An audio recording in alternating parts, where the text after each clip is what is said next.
More than 600 people recently protested against an Immigration and Customs Enforcement child detention center. The ICE center is proposed to open at a former private school in Tokoma Park. The site behind us is proposed to be a children's detention center for immigrant children and what we've seen along the border as basically concentration camps. Reverend Graylin Hagler is the senior pastor of Plymouth Congregational United Church of Christ. To protest the attempt to establish a detention center for unaccompanied immigrant children. That's not what we want in D.C. That's not what we need in this country.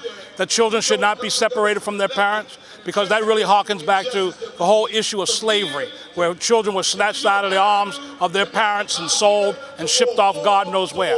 And so as a black person, I have to be opposed to that and opposed to those kind of draconian immigration policies that this administration is putting forward. And the person also that's leasing to this private contractor is a mega developer in town, Douglas Jamal, and not only in town but across the country. And he pulled a lease for a residential reentry program for folks who've been away in jail and return home, so that he's blocked out of the city reentry programs, but on the other hand, he's going to lease to a detention center for children. So it's the height of contradiction and hypocrisy. These people understand what's going on. They're opposed to it.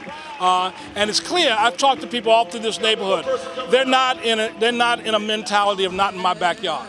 They're in a mentality that this immigration stuff is wrong and it should not be coddled, and it should not be, in a sense, it should not be normalized. And so they're opposing the normalization of this kind of draconian and evil immigration policy. Elizabeth Falcon is the executive director of DC Jobs with Justice. She says the objective of the organization is to fight for workers' rights, and they also work on community campaigns to enhance Washington, D.C.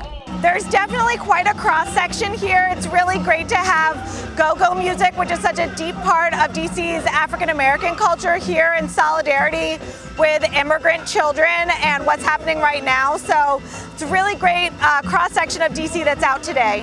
Falcon says immigrant children who have been separated from their parents should not be placed in a detention center.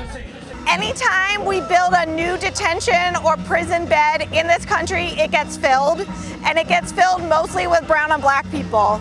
We need to stop that from happening. We need to stop criminalizing children who are looking for a better life and looking for safety. The protest held Wednesday was filled with speeches and music. This land was made for you and me. This land was made for you and me. City officials came out to support the protest, and reportedly, D.C. Mayor Muriel Bowser has blocked the plan of bringing 250 immigrant children to the facility. Mayor Bowser will only allow 15 children to be detained at the proposed detention center. Yesterday, we got word that they would be having a demonstration right outside of our church, and we're in the middle of a revival. In fact, Wednesday night, our revival is supposed to have begun at 7. We decided yesterday at staff meeting that we would cancel our revival service in order to be able to be available for this. And then we said we would open our doors for bathrooms just in case people needed to use them. So you see they're right on the front lawn, and so it ended up working out pretty well. We didn't know a lot about the situation until today. John Nixon is the lead pastor of Tokoma Park Seventh-day Adventist Church. The church is located across the street from the proposed detention center site. Pastor Nixon acknowledged his confusion surrounding the protest. I wasn't positive what exactly was happening. I wasn't sure if the protest was against immigration policies or some particular aspect of children coming to Tokoma Park. And now that I understand what's happening, my reaction is we have to do something about it. Kids cannot be separated from their parents who are all the way in Texas, separated all the way down here in DC, and the people who are going to be supervising them or in charge of them have nothing to do with child care or anything like that. So it's a pretty outrageous situation. The pastor described his emotions when he heard about how the detained children were being abused. I was outraged. There are certain things that just look bad, and even if I understood everything about it and agree with every aspect, I would say, this doesn't look good. Why would you do that? So immediately when I found out the way that it was being used politically, I immediately was outraged. I thought it was terrible. So I think for us to be part of that right across the street, that's why we're here. He says he and his staff attended the protest to make it clear they disapprove the proposed children's detention center. We can't have that in our community. We just can't be a part of that, especially not what Tokoma Park stands for. This is a place that believes in inclusion, that believes in embracing people. That's part of the fabric of what this town is about. And so it feels like the exact opposite to use that place. And so maybe the symbolism is on purpose. I don't know. I don't know what they're doing there, but we can't stand for it. It is the exact opposite of everything that I believe that my faith teaches me. So in my faith tradition, I am told to care for the widow and the orphan. I am told to feed the hungry and those who are strangers and foreigners, to take them in. And so when I see the exact opposite happening right in our backyard, it's extremely sad to me. Daniel Shisto is the pastor of community engagement at the church. It's kind of providential in a way, because we're here and we could do things like we're doing today to try and stop it from happening. Hopefully, it won't go through.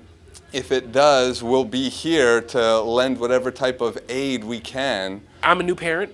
My child is only 2.5 years old, my son.